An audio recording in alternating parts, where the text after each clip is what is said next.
Assalamualaikum warahmatullahi wabarakatuh. Alhamdulillah, dalam kesempatan kali ini kita akan belajar bareng dari mata kuliah konsep dasar IPS, materi hakikat pendidikan IPS.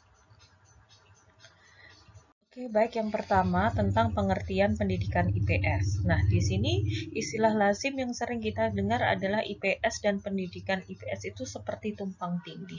Padahal kedua istilah itu adalah istilah yang berbeda. Baik, IPS di Indonesia itu dikenal sejak tahun 1970-an sebagai hasil komunitas akademik dan secara formal mulai digunakan dalam sistem pendidikan nasional dalam kurikulum 1975. Nah, dalam dokumen kurikulum tersebut, IPS merupakan salah satu nama pelajaran pada jenjang pendidikan dasar dan menengah. Jadi memang istilah IPS ini sering digunakan dalam jenjang dasar dan menengah, sedangkan pendidikan IPS itu untuk jenjang di universitas atau perguruan tinggi.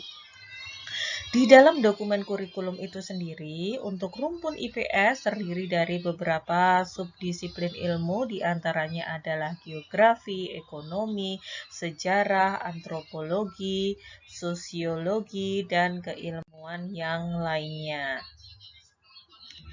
Oke, baik. Nah, untuk ciri khas IPS sendiri itu ada beberapa hal. Nah, di sini. Yang pertama, IPS itu merupakan suatu ilmu yang terpadu atau terintegrasi. Nah, ini kenapa harus disesuaikan dengan lingkungan, karakteristik, kebutuhan peserta didik. Sehingga kita pun harus menggunakan pendekatan dalam mempelajari ilmu tersebut, yaitu bisa menekan dengan student center, integrate approach, social problem based approach, broad field approach, dan lain-lainnya. Nah, kita masuk ke istilah pendidikan IPS. Pendidikan IPS merupakan istilah yang sejajar dengan pendidikan IPA. Istilah ini adalah penegasan dan akibat dari istilah IPS IPA saja agar bisa dibedakan dengan pendidikan pada tingkat universitas. Ini menurut Prof. Niam Sumantri seperti yang saya jelaskan sebelumnya. Nah, perbedaan istilah pendidikan IPS terdapat di berbagai wilayah. Misal ada yang menggunakan istilah social studies, social education, citizenship education, dan lain-lain. Nah, istilah tersebut bukan hanya digunakan berbeda antar negara, tetapi ternyata juga kemungkinan itu terdapat perbedaan antar negara bagian dalam satu negara. Contohnya itu di negara Australia ya.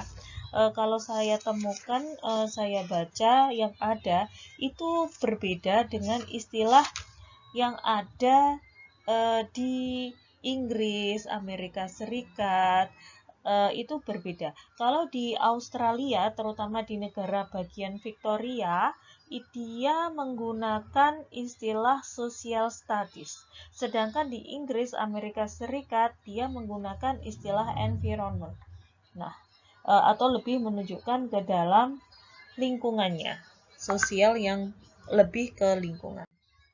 Nah, sekarang kita membahas tentang perkembangan pendidikan IPS. Dalam bukunya yang berjudul Social Studies in School, A History of the Early Year, SAFE pada tahun 1991 menjelaskan, dimulai dari Herbert Society Paper tahun 1896 sampai 1897. Kemudian istilah IPS berkembang di Komite on Social Studies 1913, berkembang melalui NCSS, ini suatu forum tahun 1921, kemudian berkembang lagi Pakar IPS tahun 1937, kemudian Bar et al. Tahun 1977 juga memberikan pengertian yang lebih berkembang tentang IPS. Kemudian NCSS menggelar lagi suatu forum dan mengambil suatu definisi IPS pada tahun 1984, Bank tahun 1990, dan yang terakhir yang lebih mutakhir dan diakui bersama secara global yaitu dari NCSS tahun 1993, di mana mereka mengatakan bahwa social studies is the integrated study of the social science and humanities to promote civic competence. Within the school program, social studies provide coordinates, systematic study drawing, urban subdiscipline, and anthropology, archaeology, economic, geography, history, law, philosophy, political science, psychology, religion, and sociology, as well as appropriate content from the humanities, mathematics, and natural science. The primary purpose of social studies is to help young people develop the ability to make informed and rational decisions for the public good as citizens of a culturally diverse democratic society is an interdependent world. Itu hasil NCSS tahun 1993.